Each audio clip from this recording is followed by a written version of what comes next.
미국의 굴지의 건축 회사를 운영하시면서 또한 목회자로 목사로 안수를 받으시고 사역을 하시는 하형록 목사님이라는 분이 있는데 그분의 3분짜리 이렇게 간증 영상을 보고 말씀을 이어가겠습니다. 22년 전에 진짜 저한테 좋은 심장이 나타났어요. 오늘 저녁 때 심장 이식 수술을 할 테니 빨리 이제 준비하래요. 고맙습니다 그랬습니다. 그러더니 선생님이 나를 쳐다보면서 이 말을 할까 말까 하더니 저 옆방에 어느 젊은 여자가 헬리콥터 타고 3일 전에 실려왔는 거 들었냐? 내가 들었습니다 그랬어요. 근데 그 사람을 우리가 점검을 해보니까 그 사람은 심장 이식 수술을 이틀 안으로 안 받으면 바로 죽는데요. 의사 선생님 또 나를 쳐다보면서 이 말을 할까 말까 하더니 저한테 또 해요. 저 젊은 여자가 필요한 심장이 오늘 당신한테 오는 심장하고 똑같다는 것입니다. 이야, 감당하기 힘듭니다. 모른 척 할 수도 있었는데 그 전에 하나님의 계명, 사랑의 계명을 지키려고 약속하고 이웃을 너 몸과 같이 사랑하는 그 마음으로 비즈니스를 시작한다고 약속까지 했는데 이런 일이 터집니다. 그리고 반응을 해야 될 것 같아요. 그래서 무조건 선생님 불렀더니 다시 왔어요. 왜 그런지 그랬더니 저 이제 확실히 이틀이면 죽습니까? 그랬더니 나보고 죽는데요. 그럼 나는 며칠 더 살 수 있습니까? 그랬더니 자기네들 생각에는 7일 더 살 수 있답니다. 그리고는 한 달까지 끌 수 있을지도 모른대요. 거기에 하나의 희망을 두고 그러면 내 심장 오늘 받을 것을 저 여자 주라 그랬어요. 그 심장이 그 여자한테 가고 여자는 살았어요. 그리고 저는 7일 후에 저 여자처럼 쓰러져 버렸어요. 그것이 질질 끌다가 한 3주 되니까 심장이 나타났는데 그건 안 좋은 심장이었어요. 그 심장을 저 가슴에 집어넣고 수술을 하게 되었습니다. 그래서 6년 후에 심장 이식 수술을 한 번 더 했습니다. 두 번째 심장 수술을 했을 때 우리 의사 선생님이 이런 이야기가 했어요. 법으로 심장 이식 수술을 2번밖에 못 한답니다. 저는 그것을 그렇게 알고 16년 동안 살았습니다. 1년 전에 딸들이 하이킹 가세요. 가는데 숨이 막히기 시작하는 거예요. 그래서 놀래가지고 의사 선생님 전화했더니 빨리 오래요. 점검을 하더니 도리가 없대요. 이제 죽는 거래요. 내가 갈 때가 왔구나. 의사 선생님이 remember, 기억해.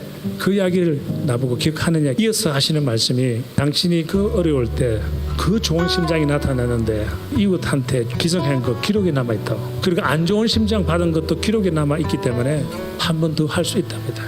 그때 제가 무엇을 느꼈습니까? 희생은 승리의 지름길이다. 내가 그 여자한테 그 심장을 준 것이 하나님께서 보시기에 저는 좋았다고 봅니다. 그 예수님께서의 그 희생이 없었더라면, 그 이웃을 자기 몸처럼 사랑하지 않았더라면 우리 이 자리에 앉아 있을 필요도 없는 것입니다. 그의 희생이 그의 승리고 우리의 승리였습니다. 한 희생이 하나님 보시기에 좋았기 때문에 여러분들한테 우리한테 계속해서 축복해 주시라 믿습니다. 아멘. 그 하영록 목사님이 쓰신 책에 보면 이제 희생에 관련해서 이런 문장이 나옵니다. 비즈니스계에서 용서는 없다, 양보나 희생은 바보 같은 짓이다라고 하지만 그렇게 생각하지 말자. 비즈니스의 목표는 돈이 아니라 사람이다. 내 동료를, 고객을 내 이웃처럼 내 몸과 같이 사랑하고 용서하며 그들을 위해 희생할 때 페이버, 하나님의 은혜의 축복이 우리에게 다가온다. 하영록 목사님의 그 페이버라는 책에 이런 내용이 소개됩니다. 참 멋있는 얘기죠. 여러분, 하나님의 은혜는 항상 희생을 동반합니다. 그 은혜의 시작점이 바로 예수님의 희생에서부터 시작되기 때문이죠. 그래서 이렇게도 표현할 수 있습니다. 희생 없는 하나님의 은혜는 존재하지 않습니다. 누군가 하나님의 은혜가 필요할 때 그 사람을 위한 하나님의 은혜는 하나님께서 반드시 누군가의 희생을 전제로 하십니다. 나에게 하나님 은혜를 주신다 할 때 누군가 나를 위해 희생하거나 혹은 나 역시 하나님 앞에 희생할 때 그 은혜가 주어지게 됩니다. 그래서 예수님께서 이 땅에 오신 목적이 다름 아닌 희생하러 오셨다고 하셨어요. 십자가 지로 오셨습니다. 그래서 오늘 본문 26절 이후에 27절에 이런 말씀이 나옵니다. 우리 27절 말씀 함께 선포합니다. 지금 내 마음이 괴로우니 무슨 말을 하리요. 아버지여 나를 구원하여 이때를 면하게 하여 주옵소서. 그러나 내가 이를 위하여 이때에 왔나이다. 내가 이를 위하여 이때에 왔나이다. 십자가 지시기 위해 오셨습니다. 희생하러 오셨어요. 그리고 그 희생이 오늘 우리에게 은혜의 시작이었습니다. 그래서 오늘 본문 23절부터 26절 말씀을 우리 다 같이 한 번 더 선포합니다. 예수께서 대답하여 이르시되 인자가 영광을 얻을 때가 왔도다. 내가 진실로 진실로 너희에게 이르노니 하늘의 밀이 땅에 떨어져 죽지 아니하면 하늘 그대로 있고 죽으면 많은 열매를 맺느니라. 자기의 생명을 사랑하는 자는 잃어버릴 것이요 이 세상에서 자기의 생명을 미워하는 자는 영생하도록 보존하리라. 사람이 나를 섬기려면 나를 따르라. 나 있는 곳에 나를 섬기는 자도 거기 있으리니 사람이 나를 섬기면 내 아버지께서 그를 기이 여기시리라. 아멘. 예수님을 따르는 자들은 예수님 그분처럼 희생의 길을 걸어가는 겁니다. 우리는 예수님 따르기 위해 이 땅에 남겨졌으니 구원받고 난 다음에 우리 삶에 예수님의 목적과 관심은 예수님이 희생하신 것처럼 우리도 희생할 수 있도록 그 희생의 길을 걸을 수 있도록 우리 삶을 인도해 가고 계신 것입니다. 그러기에 오늘 우리는 오히려 어디서 희생을 해야 될까? 어떤 일을 희생을 해야 될까? 어떤 기회 하나님 나에게 희생할 수 있는 기회를 주실까? 또 어떻게 그 희생이라는 것이 내 삶에 뭔가 해야만 난다는 부담이 아닌 누려지는 은혜가 될까? 하면서도 행복한 거죠. 지나가는 그 나그네를 붙잡고 그냥 가려고 하는데 아니라고 당신네들을 위해서 내가 음식을 멋지게 차려주겠다. 그 사람들이 굳이 그렇게 원하지도 않는데 그 지나가는 나그네를 붙잡고 섬겼더니 알고 보니까 그들이 하나님의 천사들이었어요. 뭔가 희생을 치르려는 자세가 아니었다면 그냥 하면 하고 누가 도움을 달라 그러면 뭐 해주고 말고 그 정도 수준이 아니라 항상 내 것을 희생해서 누군가가 하나님 은혜를 누릴 수 있다면 누군가가 사랑을 맛볼 수 있다면 기꺼이 그 희생하고자 하는 그 자세가 결국 하나님의 은혜의 시작점이 된다는 것입니다. 그래서 오늘 우리는 그 희생을 목표로 살고 희생하기 위해 살고 희생을 사모하고 희생을 바라고 다음부터는 이거 뭐 아멘 이거 들어야 돼요. 이거를 이게 아멘 포인트 이게 뭐 옛날에 방송국 가니까 그 뭐죠 그 뭐 연예 프로그램에 이게 탁 뜨니까 박수 적혀있으니까 박수 이렇게 하던데 김동현 목사 안 되겠어 앞으로 뒤에서 들어요 이렇게 뒤로 들어. 아니 왜 이렇게 다들 빨리 맞춰라 이런 분위기. 물론 이제 여러분 조금 지루하실까봐 제가 조금 쓸데없는 소리를 했습니다만은 오늘 우리의 삶은 희생의 기회로 주어진 것입니다. 희생의 기회로. 그래서 희생을 해야 되는데 희생을 즐거워하지 않는 그 이유, 그 형편에 대해서 오늘 25절 말씀이 이렇게 얘기하죠. 25절 우리 한 번 더 선포할까요? 자기의 생명을 사랑하는 자는 잃어버릴 것이요 이 세상에서 자기의 생명을 미워하는 자는 영생하도록 보존하리라. 왜 희생 안 하려고 하겠습니까? 내 거를 지켜야 되니까. 나도 지금 녹록지 않은데 나도 지금 내 건강을 돌봐야 되는데 나도 내 자식들을 돌봐야 되는데 내 삶을 내가 지켜야 되는데 지금 내가 누구한테 이렇게 해줄 여유가 없어. 그것이 뭐 양이 얼마가 되든지 간에 그거에 대한 희생에 대한 이 부인은 결국 나를 사랑하기 때문이죠. 부인이 아닌 내 삶을 내가 살아내려고 지켜내려는 욕심이죠. 그래서 자기 생명을 사랑하는 자는 잃어버릴 것이나 자기 생명을 잃는 자는 예수님이 도로 살려주신다고 말씀하셔요. 여러분 이렇게 한번 질문을 던져볼까요? 만약 희생이 없다면 삶은 어떤 형태가 될까? 만약 희생이 없다면 삶은 어떤 모습이 될까? 아마 이렇게 될 것 같아요. 첫 번째는 무언가 도전하고 취하는 일은 없을 겁니다. 뭔가 일을 할 때 도전할 때 막 잠 안 자고 그리고 막 저 사람이 필요한데 저 사람이 이 일에 동의가 되지 않으면 막 가서 막 설득하죠. 너 이거 반드시 해야 된다. 근데 안 되면 뭘 갖다 주고 먹이고 당연히 뭐가 일어나냐면 희생이 일어나죠. 희생이 없이 여러분 뭔가 도전이 되겠습니까? 도전이 안 된다는 것은 내 삶이 결국 지경이 넓어질 수가 없는 거죠. 한계 안에 갇히는 거죠. 그런데 너무 안타까운 것은 그 한계 안에서 나부터 그 은혜에 자족하지 않습니다. 예를 들면 이런 거죠. 이스라엘 백성들이 광야길을 가게 된 것은 그들이 가나안 땅에 대한 불순종이었죠. 그래서 갈 수 있는 길은 광야밖에 없었고, 근데 그 광야길에서도 하나님은 그들에게 하늘문을 열어 만나를 주시고 반석을 쳐서 물이 나오게 하셔서, 그리고 또한 고기 먹고 싶다고 난리를 치니까 동풍을 불어 사방 진영으로 90cm가 넘는 그 메추라기를 쌓아주셔가지고 그 고기를 먹게 만드셨죠. 근데 그들이 나중에 그 광야 40년쯤 지나가니까 뭐라고 얘기합니까? 하나님 그분에 대해 불평불만하기를 우리는 맨날 이 하찮은 식물만 먹는다고. 자기네들이 말하는 그 하찮은 식물이 뭐냐면 아침에 자고 일어나면 하늘문이 열려 기적같이 내리는 만나를 두고 지금 하찮은 식물이라 그래요. 인생이 행복하지가 않은 거예요. 내 죄로 인하여 불순종하여 가나안 땅에 들어가지 않아. 광야밖에 없어요. 어디 갈 거예요? 다시 그러면 홍해를 가르고 애굽으로 갈 수도 없고, 갈 수 있는 길은 광야밖에 없는데, 근데 그 광야에서도 하나님 포기하지 않으시고 하늘의 만나로 반석의 물로 심지어 동풍으로 메추라기를 고기를 먹게 하셨구만. 그들 입에서 하는 말이 우리한테는 이 하찮은 식물밖에 없다고. 왜 그렇게 됩니까? 인생이 하나님의 그 놀라운 인도하심에 적극적으로 순종하고 걸어가지 않으면 아무리 큰 기적이 나타나도 만족이 안 돼요.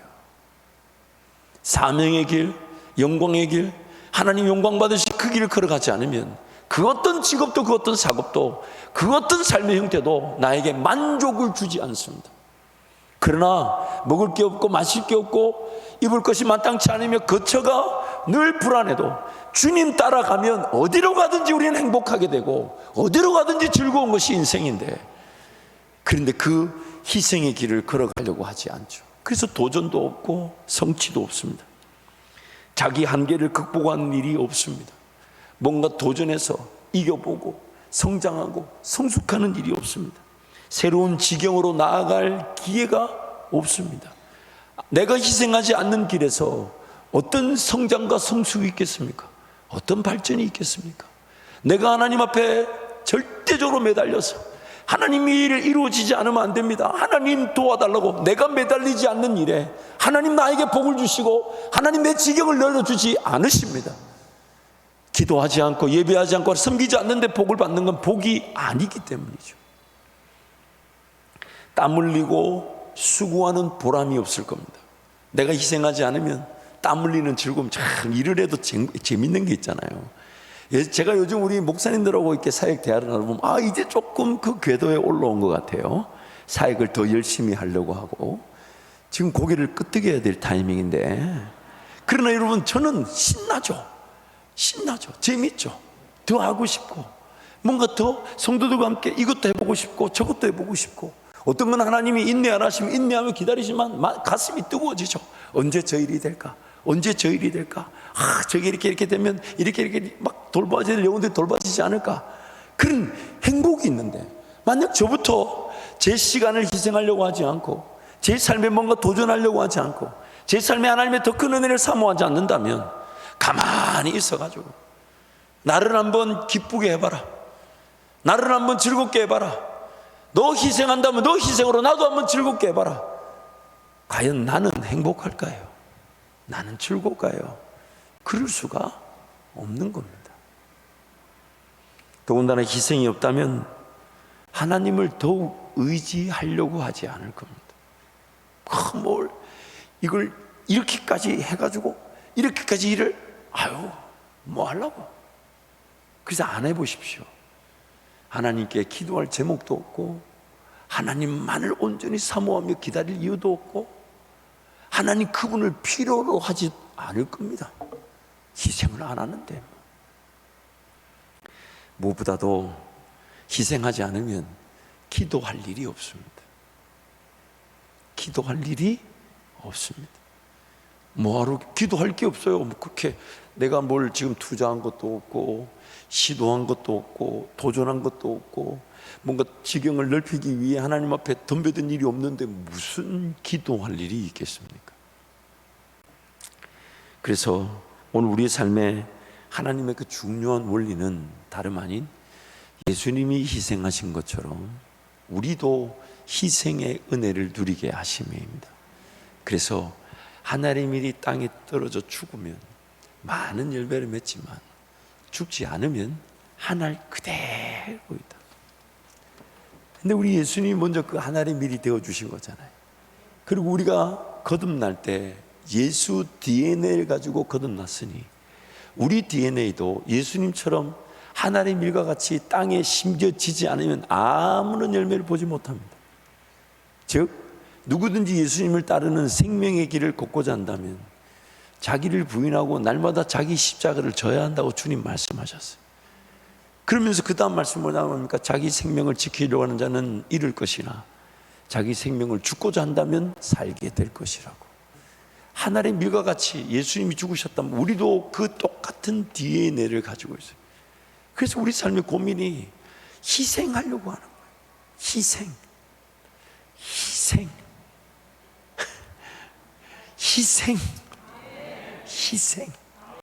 정말 여러분 설교가 짧게 되기를 축복합니다.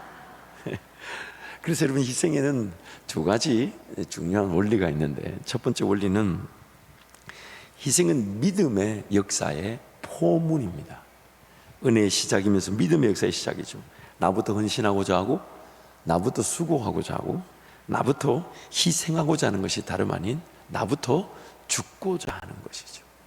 무엇보다도 믿음의 역사라는 것 자체의 말을 볼 때 나는 그저 죽고자 했을 뿐인데 그것이 어떻게 살아날지는 하나님만이 아시는 거니까. 그래서 오직 의인은 믿음으로 산다고 했을 때 그 믿음의 역사를 보고자 한다면 우리는 죽지 않고서는 믿음의 역사를 볼 수가 없습니다. 희생하지 않고서는 볼 수가 없습니다. 결코 볼 수가 없습니다. 저희 어머니가 이제 사실 저희 어머니하고 저하고는 굉장한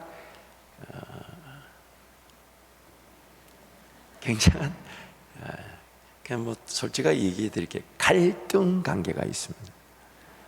물론 며느리로 인한 건 아닙니다. 어머니 성품과 제 성품이 조금 비슷합니다. 할 수 없죠. 왜냐하면 뭐 저로서는 그 유전자를 정할 수가 없었습니다. 그건 하나님이 정하신 거니까 감사하죠. 왜냐하면 어머니 그 기도가 있고 응답이 있어서 오늘 여기까지 온 건데, 근데 이제 어머니를 제가 어릴 적에 봤을 때 이해되지 않는 부분이 많았어요.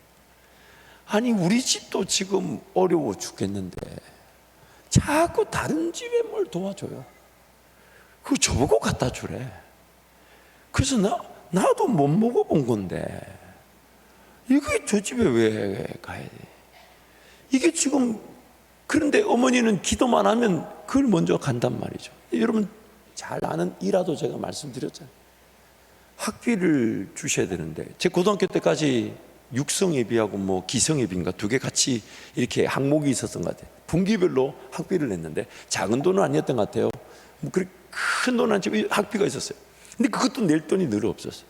그러니 그리고 여러분 이런 표현을 제가 방송에서도 이 설교 시간에 해도 되는지 모르겠는데 맞았어요. 그때는 학비 안 가져오면 도둑 공부라고 때렸어요. 도둑질 한다고. 그래 속으로 그럼 나중에 내가 학비를 내면 맞은 건 돌려줄 건가? 그런 의문이 들었지만 또 그걸 말했다가는 더 두들겨 맞을 바이라 말은 안 했지만 그렇잖아요. 그럼 학비를 빼고 주든지 맞은 만큼 뭐 1,000원을 빼든지 2,000원을 빼든지 빼줘야지. 나중에 학비 다 내면 그 맞은 건 뭐고 그럼. 이게 말이야. 그때 좀 영민했던 것 같아요. 그러니까 근데 이게 학비가 늘 없으니까 그래서 그날도 두들겨 맞고. 그런데 수요일이었어요. 비도 추측 주고 뭐 수요 예배 드린다는데 그 천막교회 들어가서 예배 드리는데 뭐 예배가 되나요? 두들겨 맞으면 내일 또 두들겨 맞을 생각하니 이놈의 집구석 내가 나가는 게 맞지. 그래서 제가 그때 그 동네 형들 중에 정말 어려워서 중학교 고등학교 중퇴하고 국제상사라는 회사에 취직을 했고 신발 공장인데 아침마다 버스가 신발 공장에 다녔어요. 그래서 내일 내가 그 차에 몸을 실으리라. 그래서 이제 수요예배 마치면 어머니는 뭐 밑에 기도하고 계시고 아버지는 위에 강단에서 있으니까 방에 들어가서 뭐 쉬라고 해야 뭐 몇 개 없어요. 대충 챙기고. 그리고 이제 신발 공장 갈 거라고. 이제 수요일 밤 예배 마치고 가출하는데 딱 나왔는데 그 마루에 쌀 자르면 한 말 정도 쌀과 위에 봉투가 하나 딱 올려지는 거예요. 그래서 또 주셨는가 보다. 그리고 열어보니까 동생 어제 학비가 되는 거죠. 그래서 나가지 말라는 뜻이네. 그 들어와 잤는데 그 아침에 일어나 이제 밥 먹고 학교로 가요. 그러면 이제 학비를 줄 줄 알았어요. 그래서 학비 주세요 했더니 없다는 거예요. 그 내가 어젯밤에 내 분명히 봤다. 어제가 그때가 9시였는데 지금 7시인데 어디 더 급한 데가 있었노? 이해가 안 되는 거예요. 이해가 됩니까 여러분은? 9시였어요 어제. 그 9시 반. 아침 7시인데 더 급한 데 썼대. 정말? 그래가지고 어제 나갔어야 되는데 아니 진짜 제 마음. 그래 알 수 없이 또 학교에 갔어요. 그래서 이제 또 마주로 나가는 거야. 근데 그때 우리 반에 시골이니까 뭐 반이 많지 않으니까 우리 교회 남자 집사님이 이제 부인이 이제 집에 이제 떠나시고 이제 아들만 둘이 있는 셋인가 둘인가 기억이 잘 안 나. 아들만 있는 집에 그 한 명이 저하고 또래였어요. 그 집은 우리 집보다 더 어려워. 진짜 가보면 그래도 뭐 우리는 인내할 만해. 근데 진짜 어려워. 그 집에 밥 숟가락도 다 우리 집에서 간 거예요. 내가 다 알아. 그 집에 뭐가 있는지 없는지 다 아는데 그게 늘 맞으면 늘 동기였어요. 뭐 어려우니까 같이 맞아야 되는데 그날 이 새끼 안 나오네. 죄송해요. 이날 안 나오네. 그날 안 나오네. 나 분명히 우리보다 더 어려운데 그날 이게 그거 맞으면서 내 맞는 게 아픈 게 아니라 정말 저거는 어디서 돈이 났을까? 그게 더 궁금한 거예요. 그래가지고 맞고 딱 들어와서 자리 딱딱 바꿔서 딱 물어.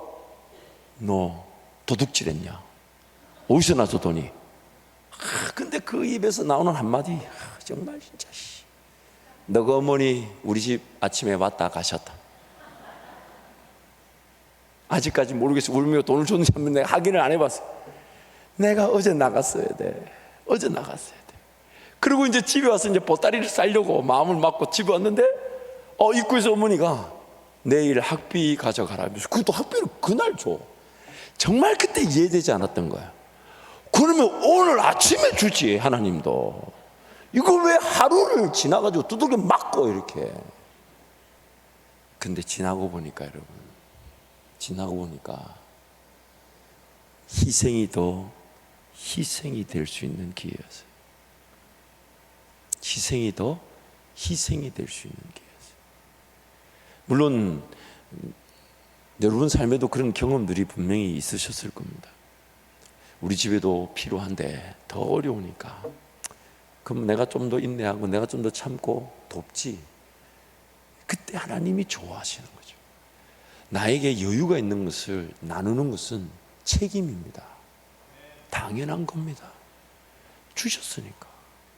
그래서 내 삶이 돌보아졌는데 또 누군가를 돌볼 수 있는 여유가 생겼다면 너무 감사한 일이죠. 그건 마땅한 책임이죠. 그런데 내 것도 없는데 그래서 그 여유 생겼는데 또 다른 누군가가 이렇게 손을 내민다면 그때 희생이 일어나는 거죠.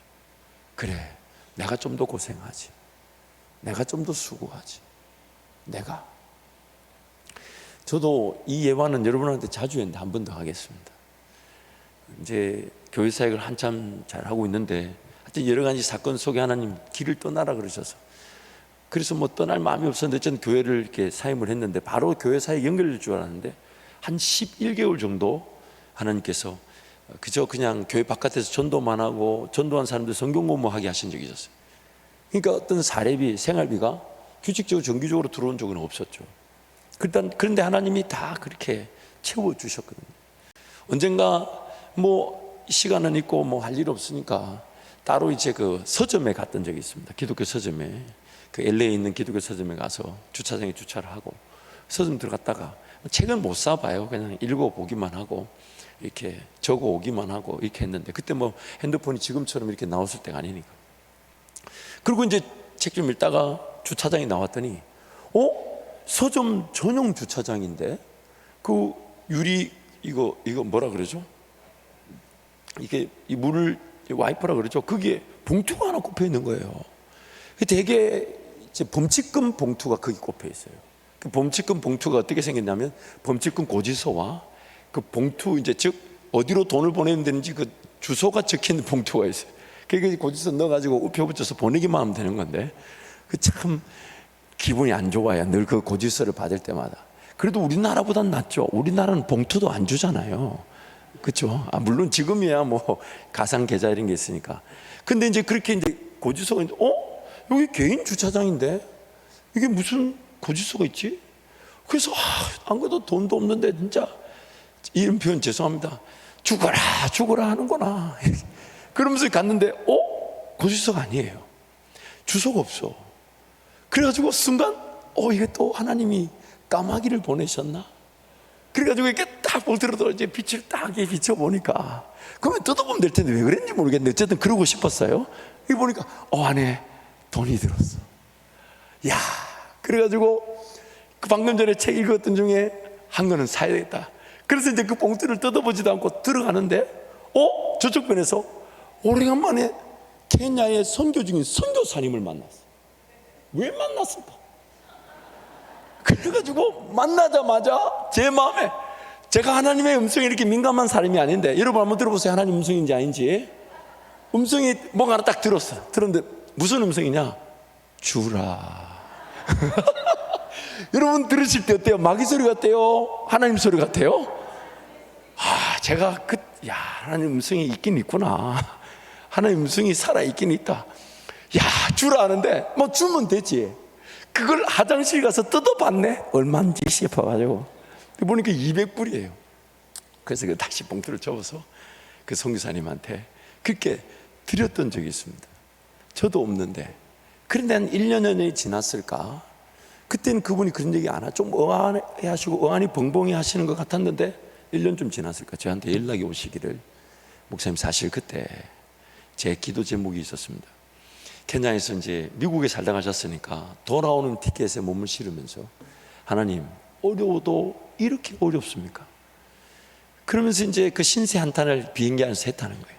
그러면서 이번에 LA 갔을 때 우리 식구들 밥 한 끼 먹을 돈 안 주시면 나 이제 그만할랍니다. 그렇게 마음으로 생각을 했대요. 그리고 내렸는데 그 양반도 갈 데가 없어서 기독서점에 왔다는 거예요. 그래가지고 저를 만났는데 뜬금없이 제가 주고 가니까 그 열어보니까 딱 밥 한 끼 할 돈이 들었더래요. 그런데 그거 붙잡고 그렇게 울었답니다. 그렇게 울고 하나님께 용서를 구하고, 하나님 물질로 인하여서 하나님 시험했던 거 불쌍히 여겨달라고, 그러면서 사역을 이어가고 있다고 저에게 얘기를 해주셨을 때 참 제가 계획할 수 있는 일이 아니었는데 하나님께서 주셔놓고 하나님께서 그것을 희생의 기회로 쓰기를 원하신다는 거예요. 저와 여러분에게 그 은혜를 주기를 원하시는 거예요. 우리 필요, 우리 있어야 될 거 하나님 모르시지 않아요. 아십니다. 하지만 우리는 예수 그 걸어가는 희생의 길을 우리도 따라가고 있는 거 아닙니까? 그렇다면 그 길에서 하나님은 어떤 기회를 주기를 원하실까요?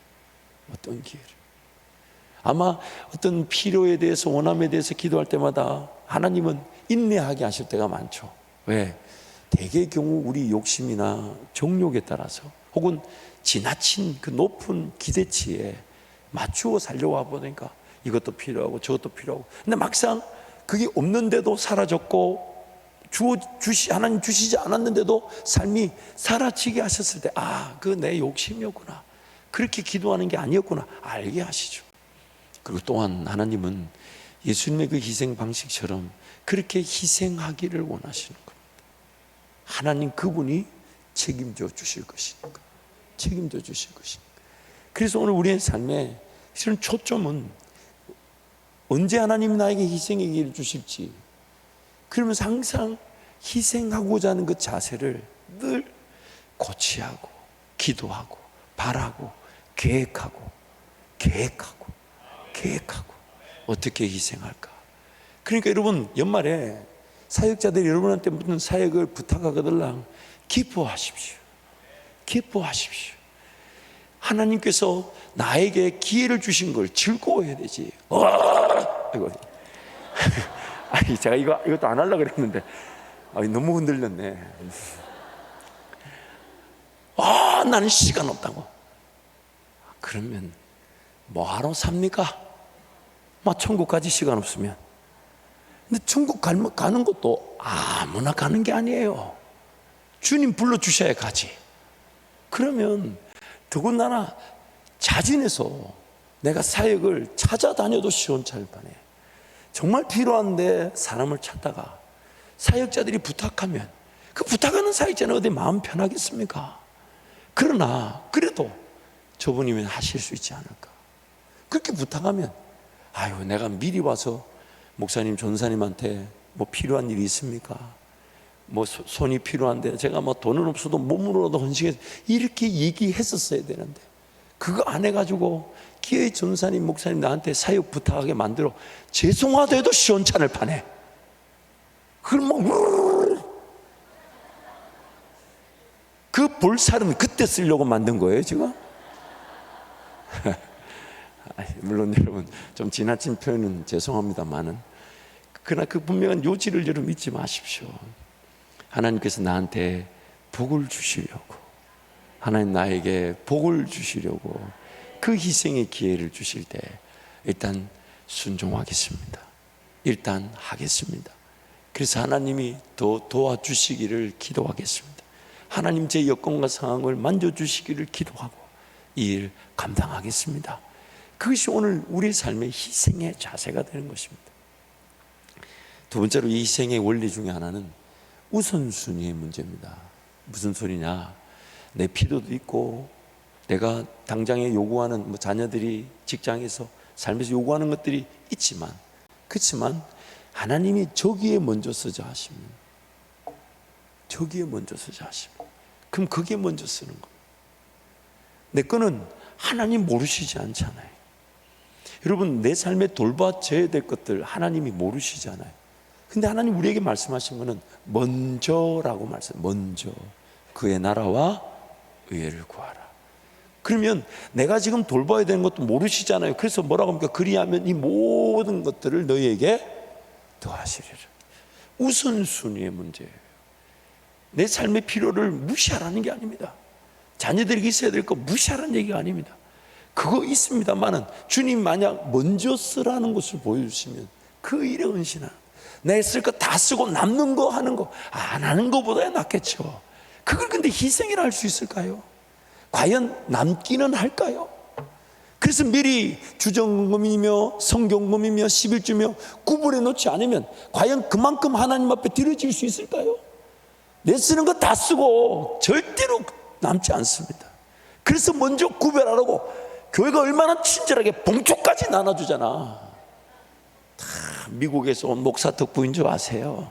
고지서를 봉투와 받았던 그 경험으로. 그런데 여러분 그렇게 구별하지 않으면 과연 내 필요 다 채우고 하나님 앞에 드리라면 드릴 만한 게 있을까요?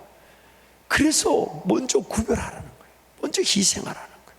심지어 믿음대로 된다고 아직 수입이 정해진 것도 아니며 다음 달에 얼마나 수입이 올지도 모르는데 선실조 하는 사람도 있어요. 제가 그걸 강요하겠다는 게 아니라 그 사람의 믿음인 거죠.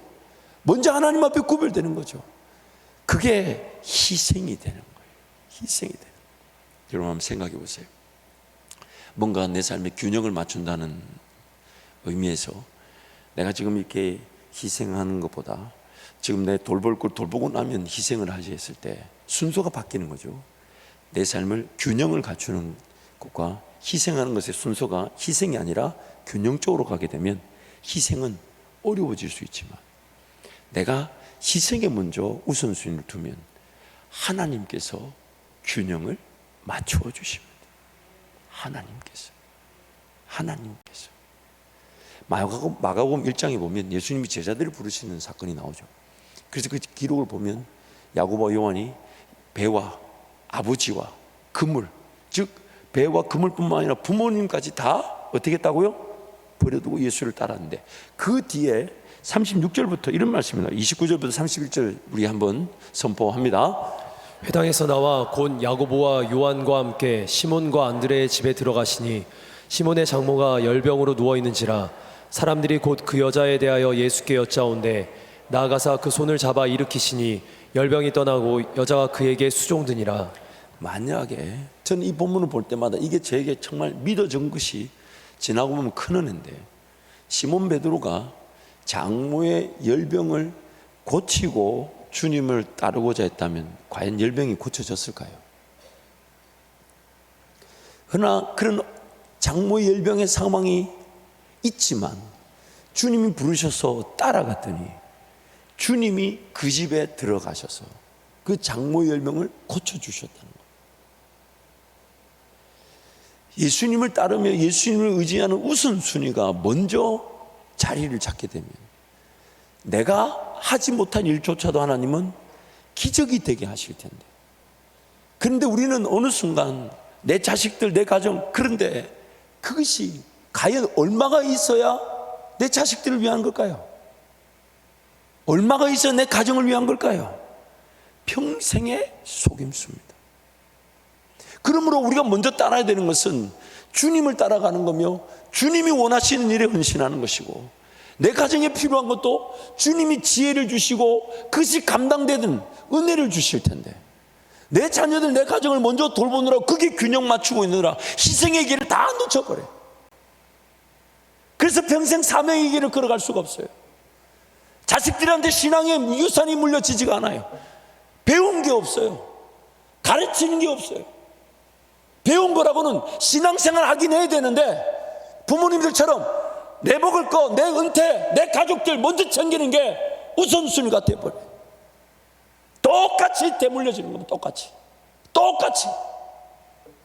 그게 두렵지 않습니까? 그게 무서운 거죠. 그래서 저는 물론 지금도 우리 부모님이 심어온 것 비하면 참 조족지혈이에요. 세 발의 피입니다. 그러나 바라는 게 있다면, 하나님, 제 자식들은 제가 맛봤던 은혜보다 더 큰 은혜를 맛볼 수 있도록 저라도 심게 해 주십시오. 저라도 하나님께 다 드리게 해 주십시오. 저라도 하나님께 헌신하게 해 주십시오. 입으로만 떠드는 것이 아니라 내 삶을 하나님 책임져 주신다는 걸 저부터 고백하게 도와주십시오. 제 힘으로 안 되니까 하나님 도와달라고. 그래서 제 나름대로 해마다 그 실질적인 물질의 헌금량을 계속해서 높이려고 계획을 세우고 목표량을 설정하고, 어떻게 하면 좋을까, 어떻게 하나님 목표를 설정할까. 그래서 작년에는 어떻게 했는데 정말 감사한데 그거 위에 더 어떻게 할 수 있을까. 최소한 추수감사는 제가 해마다 10%, 15%, 20%를 증감시키려고. 그렇게, 왜냐하면 1년 농사에 대한 결과인데 그걸 가지고 똑같은 금액을 이어가는 게 나만 손해인 거예요. 그런데 그게 만약 저희 부모님이 저에게 가르쳐 주지 않으셨다면 가능한 일이겠습니까? 제 자식들한테 그런 거 물려주고 싶어요. 하나님 의지하는 법. 돈이 있고 없고에 따라 인생이 결정되는 게 아니라 하나님의 뜻이면 충분하다는 거. 하나님의 뜻이면 충분하다는 거. 하나님이 하신다면 돈이 문제겠어요? 사람이 문제겠어요? 그 뜻을 모르는 게 문제지. 그래서 여러분, 오늘 우리의 인생길 하나님 그렇게 희생의 길로 끌고 가기를 원하죠. 그래서 오늘 또 여러분 돌아가시면 시간이든 물질이든 놓고 어떻게 하면 희생이 될까? 지혜를 구하십시오. 그리고 희생을 우선순위로 삼으십시오. 먼저 하나님 앞에 드리십시오.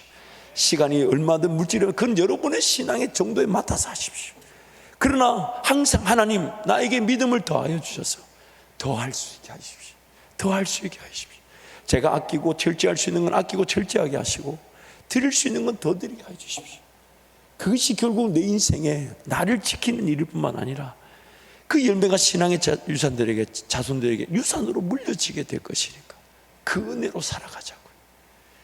저는 이 베드로 장모의 열명을 고치신 예수님의 모습을 보면서 이 말씀을 처음에 제가 유학을 가서 경제적으로 어려울 때 이 말씀을 보면서 정말 주님이 내 사정을 모르시는 게 아니구나. 근데 내가 지금 문제 해결하고 이것 좀 채우고 저것 좀 보내고 자식들 뭐 다 출가시키고 내 주의 길 걸어가겠다 했을 때 과연 그게 가능할까? 믿지 마세요. 오늘 순종하지 못한 것은 내일도 순종이 안 됩니다. 그걸 두려워해야 되죠. 오늘 내가 순종하지 못한 게 내일 나한테 순종의 기회로 나타나지 않습니다. 오늘 거는 오늘 거예요. 그래서 희생하고자 할 때, 물론 저렇게 말씀을 전하는 저부터도 굉장히 마음이 불편하고 찔립니다. 더 해야 되는데, 더 할 수 있는데 뭘 누리려고 하지 않고 주님께 더 드릴 수 있는데, 그런데 그 희생이 정말 하나님의 미랄처럼 땅에 죽어지면 많은 열매를 거두게 하신다. 그게 얼마나 감사한 일입니까? 행복한 경영 이야기라는 경영학 조영탁 씨라는 분이 세운 단체인데, 거기서 이렇게 매일 뉴스레터가 와요. 여러분도 나중에 기회가 되면 한번 앱도 있습니다. 행복한 경영, 행경이라고 그러고 행복한 경영. 그게 보면 희생이라는 단어를 한번 쳐봤더니 글이 수백 개가 나와요. 그 중에 제가 2개만 소개해드릴게요. 제임스 알렌이라는 분이 이렇게 했어요. 인간이 혹시 성공을 바란다면 그의 상응하는 자기 희생을 지불하지 않으면 안 된다. 커다란 성공을 바란다면 커다란 자기 희생을, 더 이상 있을 수 없는 커다란 성공을 바란다면 그만한 커다란 자기 희생을 지불해야 하는 것이다. 세상 사람들도 다 할 뿐만 아니라 하나님이 세상을 창조하셨을 때 저와 여러분이란 사람이 성과와 열매를 거두기 위해서는 희생하도록 만들어 놓으신 겁니다. 희생하도록. 또 이런 글도 있어요. 성공한 사람과 실패한 사람은 어떤 차이가 있는가? 성공한 사람은 희생한다. 성공한 사람들은 희생할 줄 알기 때문에 모든 일이 순조롭게 풀린다. 미래를 위해서는 희생이 필요하고 희생이 클수록 더 좋은 미래를 맞이할 확률이 높다. 세상 사람들도 이미 그 하나님의 창조 질서의 원리를 알고 있는 겁니다. 그래서 주의 몸된 교회를 위한 그 희생과 수고와 가난과 포기, 우리 특권인 거예요. 특권. 나중에 천국에 갔을 때, 주님 앞에 섰을 때 부족했지만 주의 몸된 교회를 사랑할 줄 알고 그 직분을 사모할 줄 알고 그것을 가지고 희생의 기회를 가졌던 것이 최고의 영광일 겁니다. 최고의 영광.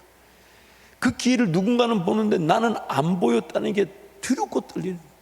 그래서 감추인 보화처럼 누군가는 그 천국을 발견하는데 나는 발견하지 못했어요. 희생하려고 하지 않고 누군가가 희생한 토양 위에서만 그냥 내 은혜만 누리겠다고 하는 거, 여러분 도둑질입니다. 도둑질이에요. 그러므로 여러분 우리 함께 희생의 은혜를 누리시기를 축복합니다. 축복합니다. 반드시 하나님께서 희생의 길로 우리를 인도하셔서, 왜요? 예수님이 가신 그 길이 희생의 길이기 때문이죠. 그래서 우리 함께 찬양하고 같이 기도할 텐데요, 그 희생의 은혜를 사모하면서 항상 십자가에 나를 못 받고 나를 내어드리고 주님이 내 삶을 인도해 가시도록 그렇게 사모하는 우리 모든 성도들이 되시기를 축복합니다. 우리 함께 찬양하시죠.